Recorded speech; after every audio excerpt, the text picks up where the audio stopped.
Telangana DGP CV Anand రాజకీయ నాయకుల్లాగా చేయకుండా చట్టపరమైన చర్యలు బండి భగీరథపై తీసుకోవాలని థర్డ్ జెండర్ పుష్పితలయ అన్నారు. వరంగల్ నగరంలోని మహిళలతో కలిసి థర్డ్ జెండర్ పుష్పితలయ విలేకరులతో మాట్లాడుతూ బండి భగీరథపై వెంటనే చర్యలు తీసుకుని అరెస్ట్ చేయాలని తెలిపారు. కేంద్ర మంత్రిగా ఉన్న బండి సంజయ్ అన్నా అని మాట్లాడటం సిగ్గుచేటని, జై శ్రీరామ్ అని దేవుడి పేరు వాడుకోవడం కాదని, పరారీలో ఉన్న కొడుకుని చట్టానికి అప్పచెప్పాలని, అలాగే CM Revanth Reddy, DGP CV Anand POCSO case వ్యవహరించిన తీరుపై ఆగ్రహం వ్యక్తం చేస్తూ తగు చర్యలు తీసుకోవాలని, ఇకపై ఎవరు కూడా స్త్రీల పట్ల వ్యవహరించే ఇలాంటి తీరు మారాలి అంటే సంఖ్యలు కాదు గాజులు వేసి అరెస్ట్ చేయాలని అన్నారు.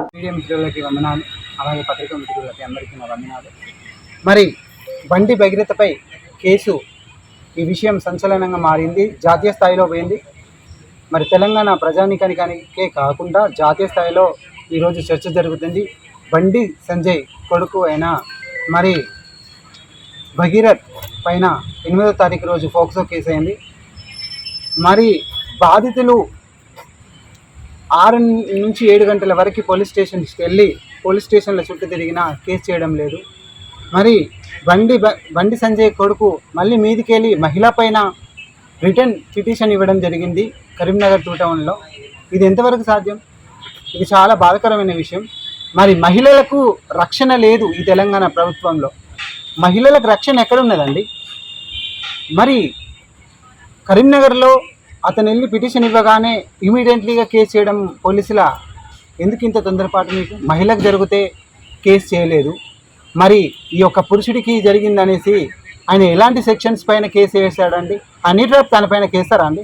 హనీ ట్రాప్ అనేది ఎవరిపైన చేస్తారో తెలుసు. అసలు హనీ ట్రాప్ తెలియని వ్యక్తి కూడా హనీ ట్రాప్ గురించి మాట్లాడుతున్నారు ఈరోజు బండి భగీరథ. అసలు సంగప్ప అనే వ్యక్తి తన ఇంటికి తీసుకెళ్ళాడు, బండి సంజయ్ ఇంటికి.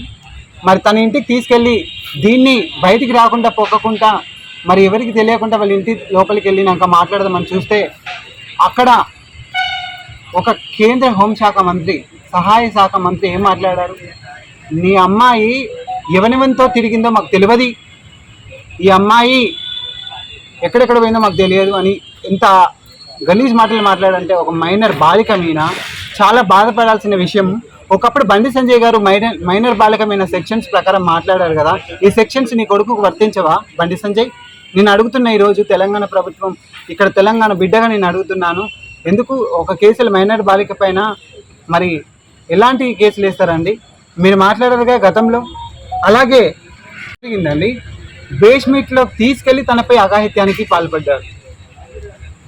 మరి బండి మోదీ సభలో ఏం జరిగింది? లాస్ట్కు మోదీ సభలో వాళ్ళ పేరెంట్స్ వెళ్ళి మేము ఆత్మహత్యానికి పాల్పడతాం, మేము చచ్చిపోతాం అన్న తరుణంలో అక్కడి నుంచి మన పోలీస్ స్టేషన్లో షేక్ బదీరాబాద్ పోలీస్ స్టేషన్లో కేసు చేయడం జరిగింది అతని పైన పోక్సో కేసు. పోక్సో కేసు 24 అవర్స్లో చేసి నిందితుని దొరకబట్టాలి కదా. మరి ఇప్పటికి ఇన్ని రోజులు 4-5 డేస్ అవుతుంది, ఇప్పటికీ దాన్ని పరిగణనలోకి ఎందుకు తీసుకోవట్లేదు? చీటింగ్స్ ఎవరికండి? వీళ్ళకా? చీటింగ్స్ వీళ్ళకా? డీజీపీ గారు మాట్లాడే మాటలకు చాలా సిగ్గు అనిపిస్తుంది. విజయవాడలో సిపిగా మీరు పనిచేసి మీ మంచి మాటలను కూడా మీరు అక్కడ మహిళకి రక్షణ లేదు, అక్కడ మహిళలకు కూడా మీరు ఏం పని చేసి పెట్టలేదు. ఇక్కడ డీజీపీ, తెలంగాణ డీజీపీగా మీరుండి చాలా సిగ్గుచేటు. మహిళలకు అన్యాయం జరిగితే మీరు ఎందుకు మాట్లాడట్లేదు? వెంటనే ఎందుకు?